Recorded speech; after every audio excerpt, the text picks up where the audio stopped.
नमस्कार, मैं हूं आपके साथ प्रदीप आजाद और इस खास पेशकश में आपका बहुत बहुत स्वागत है। सूबे के मुखिया अशोक गहलोत ने हाल ही में जो एक बड़ा पैगाम दिया, राजस्थान में 19 नए जिले बनाकर।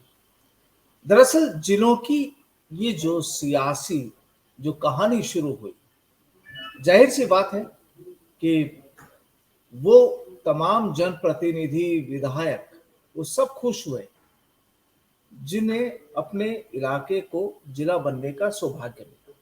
लेकिन यहाँ पर नाराज और परेशान कुछ वो लीडर्स भी हुए, कुछ वो विधायक भी हैं जिनको उम्मीद तो थी। उम्मीद पहले जब ये चर्चा चल रही थी कि लगभग हो सकता है कि 7 नए जिले बन सकते हैं, लेकिन 7 के बजाय 19 जिलों की तादाद जब रख दी गई और उनमें भी, उस 19 में भी अगर उनके इलाके का जब नाम नहीं आया तो जाहिर सी बात है कि इलाके के लोग भी परेशान और विधायक खुद भी परेशान।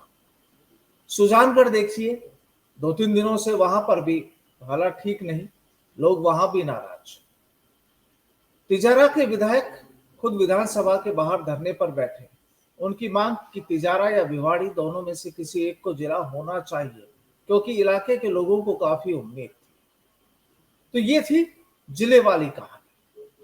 अब दूसरी कहानी कि राजस्थान में विधानसभा चुनाव की तैयारियां, और जाहिर सी बात है कि कांग्रेस इस समय फुल फ्लैश मूड में नजर आ रही है सूबे की सियासत को लेकर, अपने विधानसभा चुनाव को लेकर। लेकिन मसला जो एक जगह अटका हुआ है वो सुलझ नहीं पा रहा। रंधावा भी आज जयपुर पहुंचे हैं और जब जब रंधावा जी जयपुर आते हैं तो अक्सर ये विचार उठता है तमाम कांग्रेसी लीडर्स और कार्यकर्ताओं में भी कि शायद कोई बड़ा पैगाम लेकर आए हैं, लेकिन अभी तक वो पैगाम भी ऐसा कुछ नहीं मिल पा रहा। तो कहानी केवल इतनी सी कि नए जिले भी बन गए, 3 नए संभाग भी बन गए। सीएम ने हाल ही में अपने बयानों में इशारा ये भी कर दिया कि जो भी होगा चुनाव के बाद डिसीजन होगा, और एक बयान में उन्होंने ये भी कह दिया कि जो भी मुख्यमंत्री होता है वो आला कमान तय करते हैं। तो उन्होंने भी अपनी बात अब कांग्रेस आला कमान पर टाल दी। कहानी क्या है, अशोक गहलोत कहाँ है, और अशोक गहलोत और सचिन पायलट की जो सियासी जो जंग चल रही है, सचिन पायलट इस समय किस मुकाम पर है, कहां पर उन्हें माना जा सकता है, आज इसी मुद्दे पर बातचीत होगी। और बातचीत के लिए हमारे साथ मौजूद हैं कांग्रेस के वरिष्ठ नेता सुरेश चौधरी साहब। बहुत बहुत स्वागत है चौधरी साहब से बातचीत के लिए। नमस्कार प्रदीप जी। सर कहां पाते हैं इस समय? बहुत सीधा सा सवाल यही है कि राजनीति पर तो अक्सर हम सीधा सा सवाल पहले यही करते हैं कि राजनीति कहां पर है, लेकिन आज सवाल ये कि जो 2 धड़े बटे हुए हैं राजस्थान में, इससे बिल्कुल कोई भी इनकार नहीं कर सकता। तो एक धड़ा अपनी जगह है, दूसरा जो धड़ा है उसे कहां किस मुकाम पर पा रहे हैं अभी आप? देखो प्रदीप जी, मैं ये कहूंगा, कल मुख्यमंत्री जी ने भी कहा है कि हमें वैचारिक छोटा मोटा मनभेद है। तो वैचारिक मनभेद हो सकता है, सैद्धांतिक उनके कोई मनभेद नहीं है। ये बातें चलती रहती हैं, कितनी भी बड़ी पार्टी हो, कितना भी बड़ा संगठन हो, चाहे बीजेपी हो, चाहे कांग्रेस हो, चाहे कोई भी बहुजन हो, जनता दल हो, सब में एक बात हमेशा चलती रहती है कि ये गुट वो गुट सब में है। और क्यों ना हो, पॉलिटिकल पार्टी है, ये कोई भजन मंडली तो है नहीं कि सब एक भजन गा रहे हैं उसमें सबकी धुन समान बजेगी। अब जहां सचिन जी हैं वही है, वो विधायक हैं, टोंक से विधायक हैं, पूर्व मुख्यमंत्री हैं, पूर्व पार्टी के अध्यक्ष हैं, राजस्थान के कांग्रेस के युवा नेता हैं, ऊर्जावान हैं, उनकी एक फॉलोइंग है, और मुख्यमंत्री जी हैं ही मुख्यमंत्री हैं, अच्छा शासन दे रहे हैं, शासन चला रहे हैं, इतिहास बनाया है। राजस्थान बना था तब 26 जिले थे, इतना लंबा सफर करने के बाद में 7 जिले बढ़े, और मुख्यमंत्री जी ने एक झटके में, एक शब्द में खट 19 जिले बना दिए। मैं आपकी बात सुन रहा था सुजानगढ़ तिजारा भिवाड़ी की, ये बात भी वाजिब है। सुजानगढ़ की बहुत लंबी पुरानी मांग है। मैं मास्टर भंवरलाल मेघवाल जी और मेरी उम्र में जरूर 10 साल 12 साल का फर्क था, लेकिन हम दोनों मित्र की तरह थे। आज वो इस दुनिया में नहीं रहे, लेकिन ये सुजानगढ़ की मांग पुरानी है, उन्हीं के टाइम से चल रही है। उन्होंने सुजानगढ़ को बहुत सींचा है। उनके बच्चे आज मनोज जी वहां विधायक है। तिजारा और भिवाड़ी की मैं इसलिए कहना चाहूंगा कि अभी जो अलवर में जिला बनाया है, वो मैं नाम भूल गया, दिमाग से निकल गया। खेरथल खेरथल खेरथल जिला हेडक्वार्टर से नजदीक पड़ता है बनिस्पत भिवाड़ी और तिजारा के लिए। भिवाड़ी और तिजारा एक नया इंडस्ट्रियल एरिया के हब के रूप में दिल्ली के नजदीक होने के वजह से, और नया इंडस्ट्रियल हब, रेजिडेंशियल हब और एनसीआर में आने के बाद में वहां डेवलपमेंट बहुत अच्छा हो रहा है, तो वो जिले के रूप में उभरता तो और भी ज्यादा बढ़िया रहता। लेकिन ये सतत प्रक्रिया है, जैसे 19 बने हैं और भी बनते रहेंगे, ये चलता रहेगा। तो जो हुआ वो अच्छा हुआ, जो नहीं हुआ और ठीक हो जाएगा। अभी तो जिले का आवंटन होगा, तहसील के रूप में आवंटन होगा, विधानसभा के रूप में आवंटन होगा, इसका डिवीजन कैसे होगा, कौन सी विधानसभा किस जिले में जाएंगी, इस पे ये चीजें तो चलेंगी। क्या है कि कई बार क्या होता है प्रदीप जी, कि मैं एक छोटा सा उदाहरण दूं कि उदयपुर वाटी गुड्ढागोड़ जी जो झुंझुनू डिस्ट्रिक्ट में पड़ते हैं, उदयपुर वाटी का एक ऐसा इलाका है जो नीमका थाना से मात्र 20 किलोमीटर दूर है। उदयपुर वाटी का ही एक ऐसा इलाका है जो झुंझुनू डिस्ट्रिक्ट हेडक्वार्टर से केवल 15 किलोमीटर दूर है। अनगासर उसका असरसर नाम है गांव का। तो मैं ये भौगोलिक दृष्टि से जानूं, देखूं, समझूं, तो उदयपुर वाटी का गुड्ढा जो तहसील है वो लगभग झुंझुनू से 25-30 किलोमीटर की रेंज के अंदर है, और वही अगर नीमका थाना में हो गई तो वही 70-75 किलोमीटर की दूरी हो जाएगी। तो इसलिए एक सॉरी एक कोई चीज बनती है, तहसील का उसमें डिवीजन होता है, विधानसभा का डिवीजन होता है, तो कहीं ना कहीं एक ऐसा एरिया होता है कि वो दूर पड़ता है। जैसे जयपुर में मैं बताना चाहूंगा कि फागी भी दूदू का क्षेत्र इलाका है। बिल्कुल। दूदू अपने आप में डिस्ट्रिक्ट हेडक्वार्टर से 50-52 किलोमीटर था। 3 महीने पहले दूदू को नगर पालिका बनाया गया। अभी तो मेरे हिसाब से वहां नगर पालिका के चेयरमैन भी नियुक्त नहीं हुए हैं जी, और वो अब जिला भी बन गया। तो कई चीजें होती हैं। मुख्यमंत्री जी ने बड़ा विचार विमर्श करके विधायकों से, अधिकारियों से, कांग्रेस जनों से, राम अशीरा या अन्य विषय विशेषज्ञों से, क्षेत्र के भौगोलिक सिस्टम को जानते हैं, उनसे राम अशीरा करके किया होगा, मैं ऐसा सोचता। सर क्या लगता है कि ये जो तमाम जो ऐलान हुए, अब जो विधानसभा चुनाव हो रहे हैं और कांग्रेस बार बार यही कह रही है कि इस बार सरकार हम लोग रिपीट करेंगे, लेकिन सवाल यही है कि एक तो अगर साथ मिलेंगे तो सुर से सुर जब तक नहीं मिलेंगे, जब तक पूरा वो तराना तैयार होगा नहीं सियासी। और दूसरी चीज, ये जो 19 जिले और 3 नए संभाग जो बनाए, क्या इससे लगता है कि कांग्रेस के खाते में वाकई और एक पॉजिटिविटी जो बढ़नी चाहिए पब्लिक की, वो बढ़ेगी? देखो प्रदीप जी, मैं कहूंगा कि मुख्यमंत्री जी का यह बहुत बड़ा बोल्ड स्टेप है। एक साथ 19 जिले बनाना, 3 संभाग बनाना, इनके लिए बजट देना, ये कोई छोटा काम नहीं है, बहुत बड़ा काम है। और ये मुख्यमंत्री जी ने बड़ा दिल दिखाते हुए तुरंत कर दिया। इसमें माननीय मुख्यमंत्री पूरे राजस्थान की तमाम जिलों, बनने वाले जिलों की तरफ से जनता को जो सुविधा मिलेगी वो धन्यवाद के पात्र हैं। उनका स्वागत है, उनका अभिनंदन है। और इससे देखो, सवाल जहां प्रजातंत्र में राज करने वाली पार्टी, देखो ये समय बदल गया, सिस्टम बदल गया, नेताओं के आचार विचार और कर्म बदल गया। इस संदर्भ में मैं इसलिए कहता हूं कि जन सेवक जो है, नेता जो है, वो अधिकारी नहीं है। वो जनता के द्वारा चुना हुआ जनप्रतिनिधि जनसेवक के रूप में रहना चाहिए। उनको जो तनख्वाह भत्ता मिलता है तो वो उनके ऊपर जनता जो आती है उनको खर्चे के लिए, उनकी सुविधा के लिए उनको सहयोग राशि के रूप में मिलती है। और अब जब जनता का सेवक वो मंत्री बन गया, उसको जनता की बात अधिकारी के बीच में कि मेरी जनता को ये काम ऐसे करोगे तो जनता को लाभ होगा, वो बात न रख के वो अधिकारी की लय में ताल मिलाने लग गए, तब से प्रजातंत्र पे दिक्कत था। और जब से जनसेवक न रह के और धनसेवक बनने लग गए, पैसे का लोभ लालच आ गया, पावर का नशा आ गया, पावर की मैं में वो चाहे कार्यकर्ता हो, पार्टी के वर्कर हो, पार्टी के साथी हो, मित्र हो, सबको भूल के और एक मैं में और एक राजा बन के बैठ गए,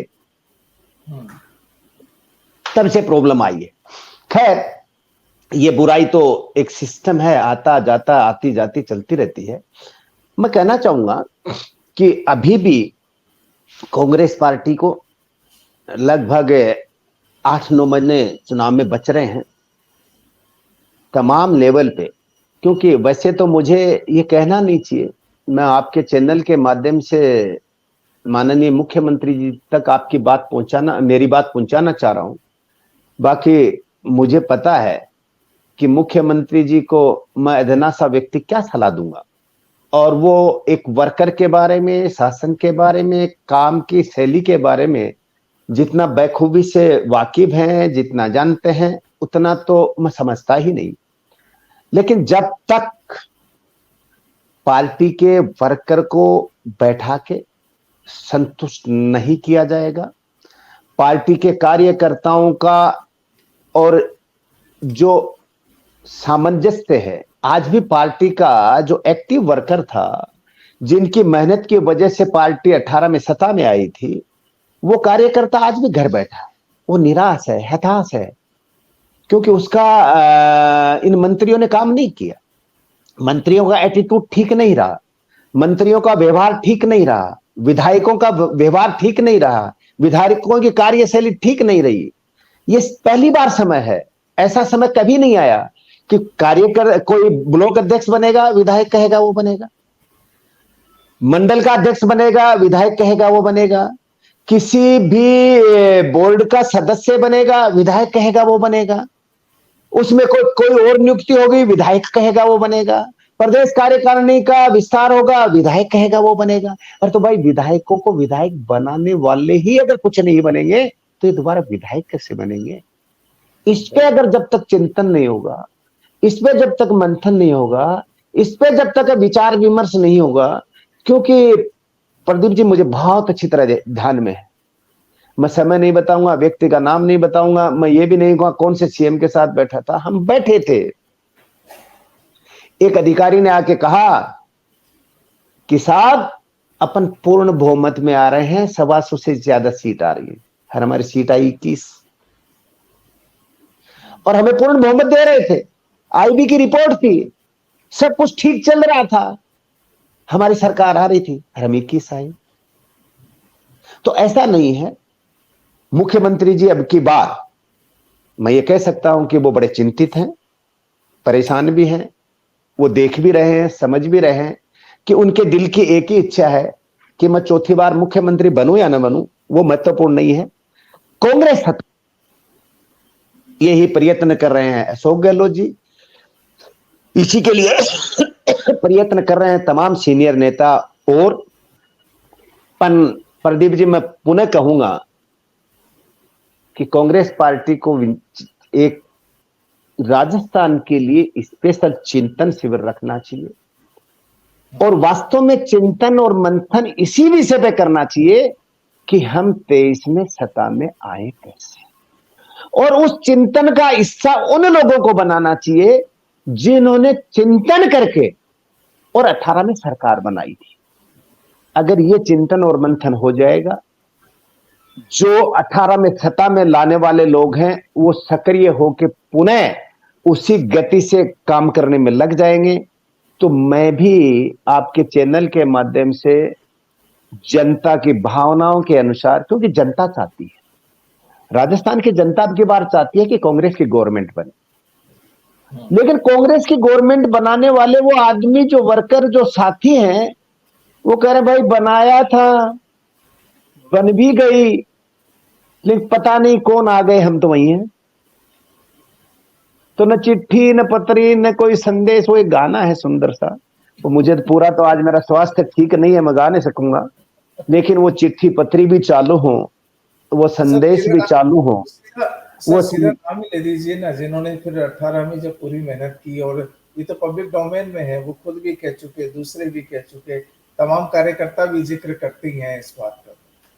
नहीं नहीं, मैं कह रहा हूं ना प्रदीप जी कि 18 में सत्ता में लाने वाले लोगों को, 18 में कांग्रेस की गवर्नमेंट बनाने वाले लोगों को अगर सक्रिय नहीं किया गया, तो मैं ये कहने का तो अधिकार नहीं है, क्योंकि मेरी पार्टी है, मैं तो चाहूंगा कि सत्ता में आए हम, लेकिन बड़ा मुश्किल है। और मैं ये कहूंगा कि अशोक गहलोत जी 97 में 1997 में प्रदेश अध्यक्ष थे। उन्होंने प्रदेश अध्यक्ष रहते हुए 156 सीट उनके नेतृत्व में आई थी। नेता प्रतिपक्ष प्रशांत मदेरणा जी थे और सीटें आई थी। उसके बाद में पता नहीं क्या ग्रहण लगा है, या क्या कमजोरी आई है, या क्या हमसे भूल हो रही है, हम आते हैं चले जाते हैं, हम आते हैं और चले जाते हैं, आते बड़े नजदीक से पहुंचते हैं, जाते बड़े बेरहमी से,